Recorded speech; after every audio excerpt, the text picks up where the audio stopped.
اعوذ باللہ من الشیطان الرجیم بسم اللہ الرحمن الرحیم۔ محترم سامعین کرام، السلام علیکم ورحمۃ اللہ وبرکاتہ۔ اللہ پاک کا کروڑ کروڑ احسان ہے کہ جس نے ہمیں ذو الحج کا مہینہ ایک دفعہ پھر عطا فرمایا۔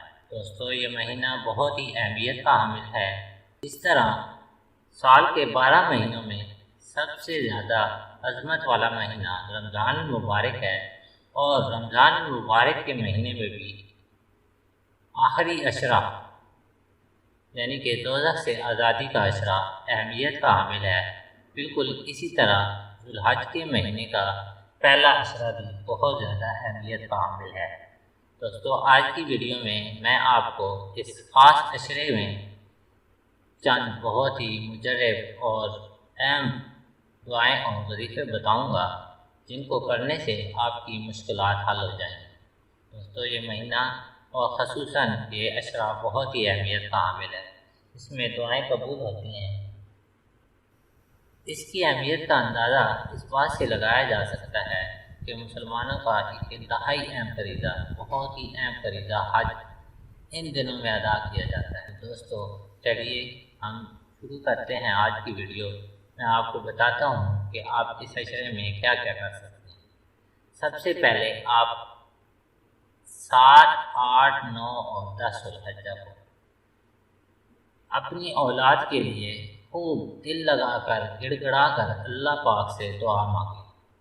جتنی دعا مانگ سکتے ہیں آپ اللہ پاک سے مانگیں۔ اپنی اولاد کے لیے رزق مانگیں، اپنی اولاد کا اچھا مقدر مانگیں، اپنی اولاد کی صحت کے لیے دعا کریں اور اچھے رشتوں کے لیے دعا کریں۔ جو آپ کو چاہیے کہ آپ کی اولاد کے حق میں یہ بہتر ہے، اس کے لیے آپ دعا کریں، کیونکہ حضرت اللہ کے نبی حضرت ابراہیم علیہ السلام نے ان دنوں میں جب حضرت اسماعیل علیہ السلام یعنی کہ اللہ کے پیارے نبی حضرت ابراہیم علیہ السلام کے بیٹے کی قربانی کا تہیہ کیا تو انہوں نے دعا مانگی تھی۔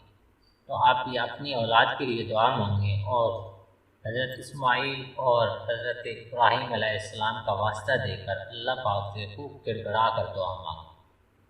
اس کے علاوہ جب حج کا دن آئے یعنی کہ 9 ذو الحج کو عصر کے بعد آپ نے 41 مرتبہ اول و آخر 21 مرتبہ درود ابراہیمی کے ساتھ آپ نے پڑھنا ہے لبیک اللہم لبیک۔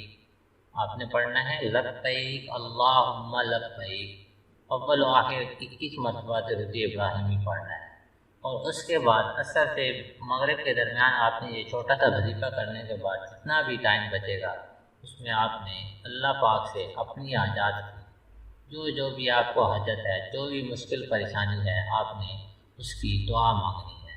انشاءاللہ العزیز آپ کی دعائیں ضرور قبول ہوں گی۔ دوستو، اس مہینے کی اور خصوصاً ان دنوں کی حدیث شریف میں بہت زیادہ فضیلت بیان کی گئی ہے۔ آئیے میں آپ کو چند احادیث مبارکہ سناتا ہوں جن میں ان دنوں کی فضیلت بیان کی گئی ہے۔ حضرت ابو ہریرہ رضی اللہ تعالی عنہ سے روایت ہے، حدیث پاک کا مفہوم ہے کہ حضور نبی کریم صلی اللہ علیہ وآلہ وسلم نے فرمایا کہ اللہ پاک کو ان 10 دنوں میں جس قدر عبادت کرنے والا سب سے زیادہ عزیز ہے، باقی دنوں میں نہیں۔ ان 10 دنوں میں ایک روزہ کا ثواب ایک حج کے برابر ہوتا ہے، یعنی کہ اگر آپ ایک دن پہلے 10 دن ذو الحج کے پہلے 10 دنوں میں سے ایک دن روزہ رکھتے ہیں تو اس کا ثواب پورے سال روزہ رکھنے کے برابر ہے۔ اور ایک رات کی قیام، ایک رات اگر آپ پوری رات عبادت کرتے ہیں تو اس کا قیام لیلۃ القدر کی رات کے برابر ہو۔ حضرت عائشہ رضی اللہ تعالی عنہ روایت کرتی ہیں کہ حضور نبی کریم صلی اللہ علیہ وآلہ وسلم کے زمانے میں ایک شخص گانے سننے کا بہت زیادہ دل دادا تھا۔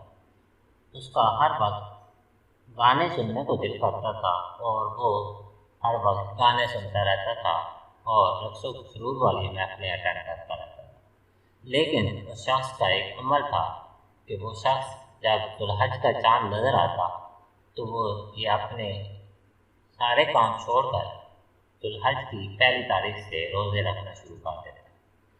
جب اس شخص کا یہ عمل حضور نبی کریم صلی اللہ علیہ وآلہ وسلم کی بتایا گیا تو آپ صلی اللہ علیہ وآلہ وسلم نے فرمایا کہ اس شخص کو میرے پاس حاضر کرو۔ جب وہ شخص آپ صلی اللہ علیہ وآلہ وسلم کے پاس آیا تو آپ صلی اللہ علیہ وآلہ وسلم نے استفسار کیا کہ آپ ذوالحج کے روزے کیوں رکھتے ہیں؟ تو اس شخص نے فرمایا کہ یا رسول اللہ صلی اللہ علیہ وآلہ وسلم،